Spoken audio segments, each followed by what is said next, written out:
everyone. I'm doing a couple of read alouds for different grade levels.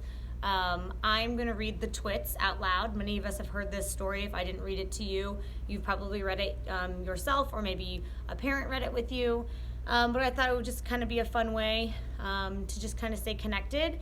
And I also really like reading out loud, and so it brings me some joy. So I will read a little bit of the Twits, and maybe a little bit every day, and then post it. And if you wanted to listen in, then you're more than welcome to do so. So, The Twits by Roald Dahl.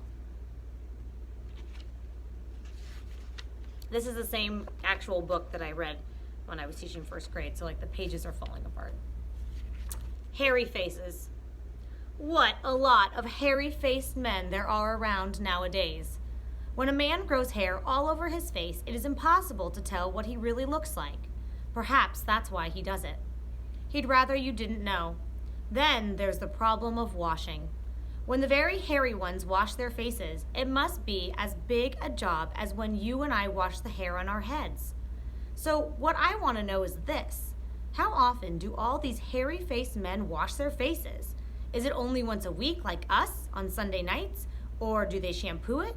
Do they use a hairdryer? Do they rub hair tonic in it to stop their faces from going bald?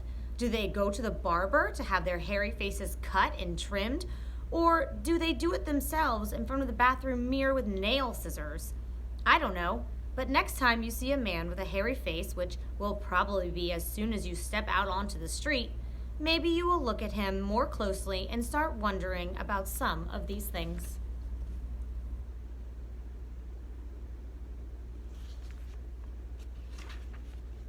Mr. Twit.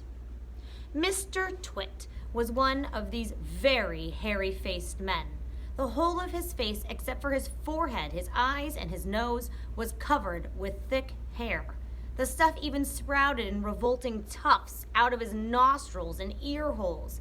Mr. Twit felt that this hairiness made him look terrifically wise and grand, but in truth, he was neither of these things. Mr. Twit was a twit. He was born a twit, and now at the age of 60, he was an even bigger twit than ever. The hair on Mr. Twit's face didn't grow smooth and matted as it does on most hairy-faced men. It grows in spikes that stick out straight like the bristles of a nail brush. And how often did Mr. Twit wash his bristly, nail-brushy face of his? The answer is never. Not even on Sundays. He hadn't washed it for years.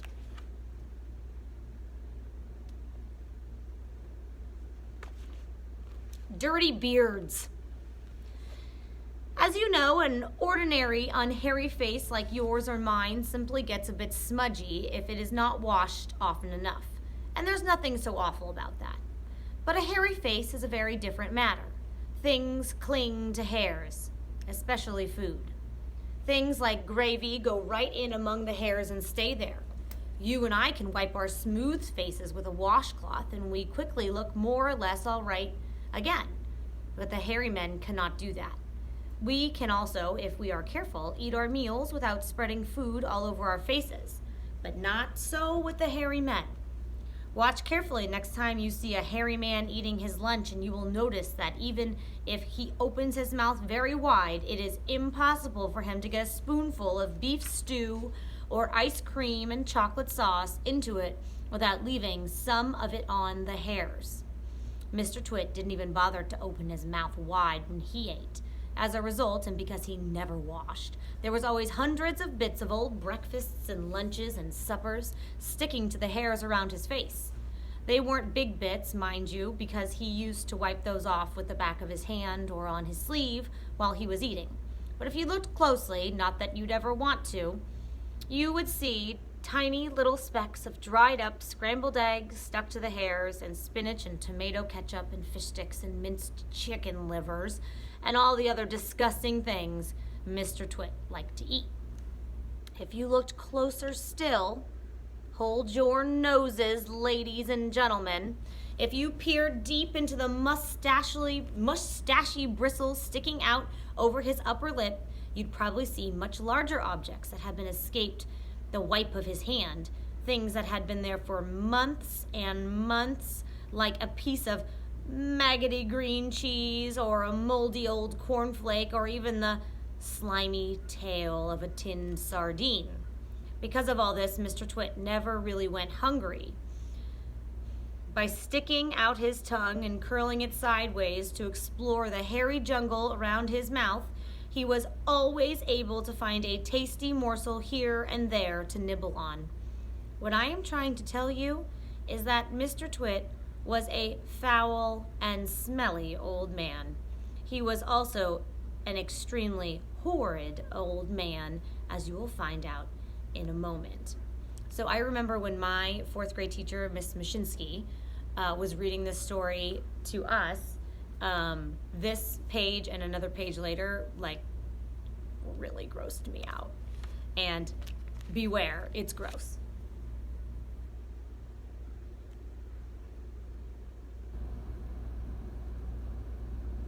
I warned you.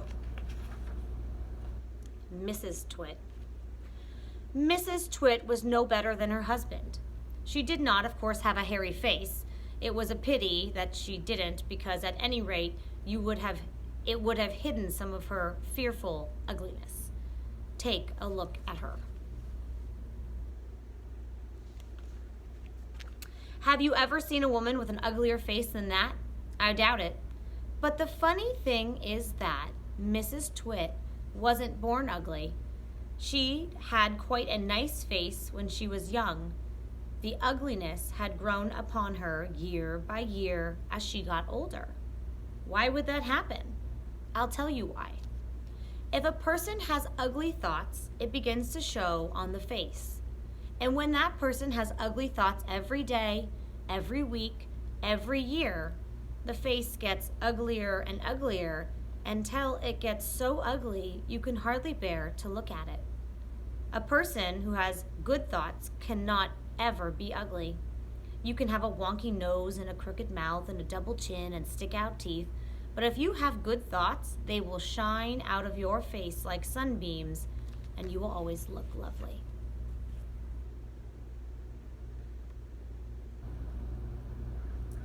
So I'm going to stop there. I hope to continue to read and share more of these little bits of stories as the weeks go on. Hope to see everybody soon. Bye.